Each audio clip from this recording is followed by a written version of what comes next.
Party है कि लोकतंत्र का है कि बिना पार्टी के कोई सरकार नहीं बन सकती।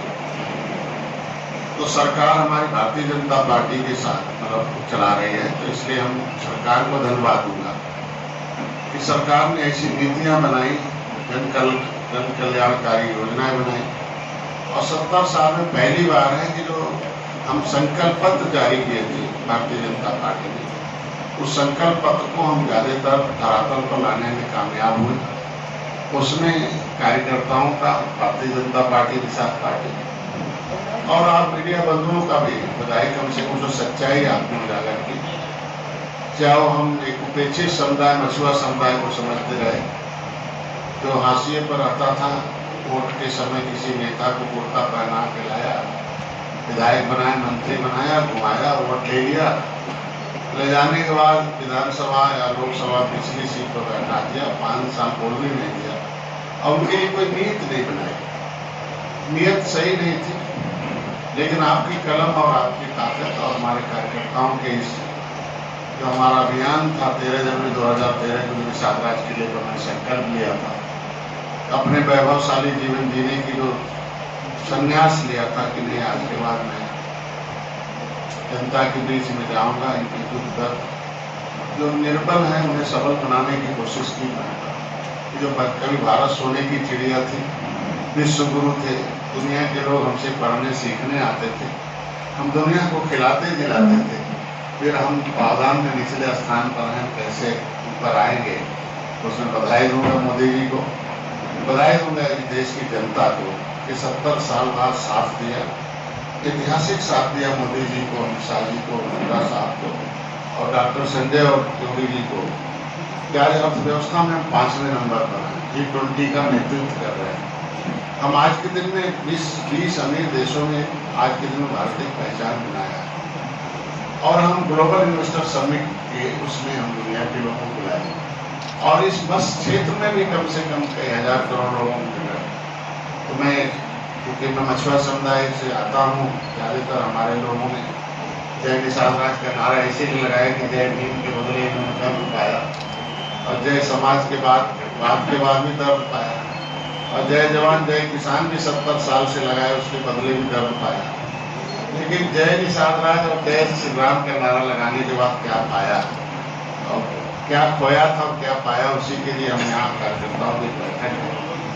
इन्हें तुम्हें बताना कि नारे के बाद नारा न लगाने से क्या नुकसान हुआ था और नारा लगाने से क्या फायदा हुआ और दूसरे पार्टियों के नारा लगाए तो क्या नुकसान हुआ और निर्बल इंडियन शोषित हमारा आंदोलन के साथ रहने से कितना आपको फायदा मिला और अभी कितना फायदा मिलेगा, नहीं रहोगे तो कितना नुकसान हो जाएगा। इस पर आज एक विचार गोष्ठी है और चूंकि यहाँ एक सीट निषाद पार्टी के नाम से घोषित की थी, भारतीय जनता पार्टी ने अपने कालम में जो तहसील घोषित की थी सूची पूरे प्रदेश की, तो पहले चरण में तो नहीं मिल पाया था, क्योंकि बस कुछ गलतियां हो गई थी, संवाद में बीमार हो गया था, चर्चा नहीं हो पाई थी, इस वजह पहली सूची में नहीं आ पाई। दूसरी सूची जो दूसरे चरण का था उसमें एक सीट हमें सोनभद्र का निषाद पार्टी के नाम से भारतीय जनता पार्टी ने दिया था और उस पर ऐतिहासिक जीत भी दर्ज किया, इसलिए मैं बधाई देता हूँ सभी लोगों को और आप लोगों का प्यार और स्नेह मिला पत्रकार बंधुओं का कि हमारा साथ एक सीट इसको जीती और 4 सीटें हमें संत कबीर नगर में मिली थी, उसमें हम 2 लूज कर गए, लेकिन उस 4 में हम 2 सीटें संत कबीर नगर में भी जीते मैं वहाँ। तो इसलिए मैं आप लोगों के बीच में और एक ऐतिहासिक जीत वहाँ हमारी हुई, एक हरिहरपुर में और एक मैंने हैसर बजाया। तो सोनभद्र में मैं आज इनको बधाई बताने आया हूँ कि इन्होंने लगभग 9 साल से मेरे साथ हैं और 9 साल में इन्होंने लगभग 17 परियोजनाएं इन्होंने लागू कराई। इतने उजागर करना चाहता हूँ कि क्योंकि कहते हैं history the mother of politics, movement is the father of politics है और राजनीति से समस्याओं का समाधान हो सकता है कि कहते हैं कि every problem solve by the political party in the democracy. जिन्होंने जो राजनीतिक दल बनाया उससे क्या समस्या समाधान हुआ इनका, इन्होंने एक तो मन में आया कि the real God is voter in the democracy. इस डेमोक्रेसी में, लोकतंत्र में असली भगवान वोटर है, क्योंकि वही साइनिंग अथॉरिटी है, विधायक का है, MP का भी है, जिला पंचायत, नगर पंचायत, नगर निगम, क्या वो ब्लॉक प्रमुख को प्रधान से प्रधानमंत्री तक का चुनने का अधिकार वोटर के पास है। अब कैसा चुनता है, क्योंकि लोकतंत्र कहता है कि politics nothing else only one the guardianship of the public finance and public future and provide the constitutional safeguard. मतलब ये जनता के पैसे और जनता के भविष्य का और देश से संविधान से सुरक्षा देने का एक अभिभावक के रूप में चुनने का एक अधिकार है। तो 70 साल से मैंने 750 वर्ष हमने तलवार के बदौलत अभिभावक चुना था मुगलों को, 350 वर्ष अंग्रेजों को हमने तोप के डर से अभिभावक चुना था। लेकिन पौवा पैसा पर्चा के भ्रम जाल में 70 साल हमने कांग्रेस अभिभावक चुना था। कहां से कहां पहुंच गए थे। फिर 30 साल हमने साइकिल हाथी को भी अभिभावक चुना था। लेकिन हम अर्थव्यवस्था में दुनिया में कहाँ थे, हम अपने दुनिया में क्या था। उत्तर प्रदेश कैसा बीमारू प्रदेश था, कैसा अपराध था, कैसा माहौल था, कैसा भय था, व्यापारी भयभीत था, कैसे लोगों के साथ भेदभाव होता था। योजनाएं तो बनती थी देखने में, लेकिन धरातल पर आते आते किसे मिलती थी, जो सबल था वो सबल हो जाता था, निर्बल और निर्बल हो जाता। मतलब जरूरतमंद को मकान नहीं मिलता था, बल्कि जो जिनके पास जरूरतें पूरी हो गई उन्हें जरूरतमंद को नहीं मिलता था। मत्स्य संपदा योजना में एक निषाद के 3 साल का इतिहास देखा उधर का पुराना, तो कोई एक निषाद को कोई नहीं मिला था। लेकिन कल आया कि उसमें 3 निषाद को मिलकर एक को 1 करोड़ की एक मिल मिली, जिसमें 60 लाख हम सब्सिडी दें, 24 लाख दिलवाते, अभी तुरंत 60 लाख मिलेगा। 30 करोड़ 30 लाख की अलग है, उसमें कार्यक्रम में 18 लाख मिलेगा। ऐसे करके 30 लाख का एक है।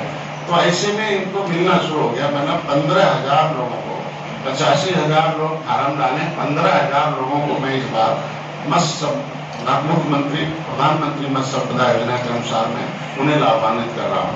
कम से कम 2,000 लोगों को मुख्यमंत्री संपदा योजना में है। अभी हम निषाद राज बोर्ड योजना में हम 31 तारीख से शुरू करेंगे, आएगा।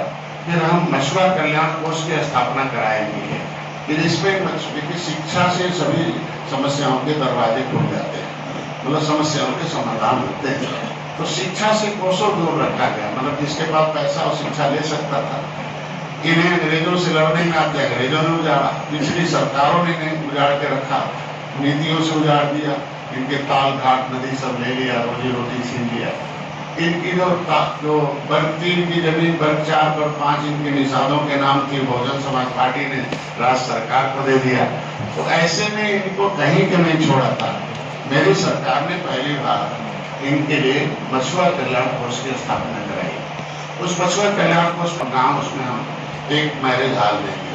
25 करोड़ पिछला तो नहीं बढ़ पाया था, क्योंकि वो हमें कानून बनाने में टाइम लग गया, क्योंकि बड़ा लंबी प्रक्रिया होती है।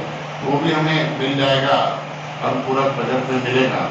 और 25 करोड़ 50 करोड़ में मैं पूरे प्रदेश के मछुआ कल्याण को मैं उनको एक मैरिज हॉल गांव में मैं बनवाऊंगा। उस मैरिज हॉल को खाली शादी विवाह के लिए नहीं होगा, तो उनकी उसमें की लाइब्रेरी खुलवाने का चल रहा है, क्योंकि उसमें भी पैसा कोचिंग सेंटर का है। उसमें गांव के जो MA BA लड़के हैं, जो 10th हैं, ग्रेजुएट हैं, BEd किए हुए हैं, उनको हम लगाएंगे। और वहाँ गांव के हर बिरादर के, नहीं कि मछुआरे के, गांव के पूरे का मैरिज हाल तो पूरे गांव के बच्चे होंगे। उनके लड़के लड़कियों को दूरस्थ, जहाँ कोई सुविधा नहीं है, जहाँ सड़क नहीं है, जहाँ हमसे लड़के लड़कियाँ आके साथ नहीं आ सकते, पैसा नहीं है, उनको हम उसे कंप्यूटर से जोड़कर वहीं की लाइब्रेरी से, बड़े कोचिंग सेंटरों से, जो दिल्ली बम्बई कहीं भी चल रहा हो, उसमें हम सरकार से आदेश कराएंगे। उनको हम वही कोचिंग सेंटर से जोड़कर, मतलब दूरस्थ का मैं ई लाइब्रेरी खुलवाकर ई कोचिंग सेंटर से इन गांव के गरीबों को, बच्चों को भी हम चाहते हैं कि विकास की धारा में आने के लिए, जो व्यापार में आना चाहता व्यापार में आए, जो नौकरी में आना चाहता नौकरी में आए, जो राजनीति में आना चाहता राजनीति में आए। मतलब स्किल डेवलपमेंट कराने का मेरा इरादा है। ये मेरा जीवन की पहली सफलता है।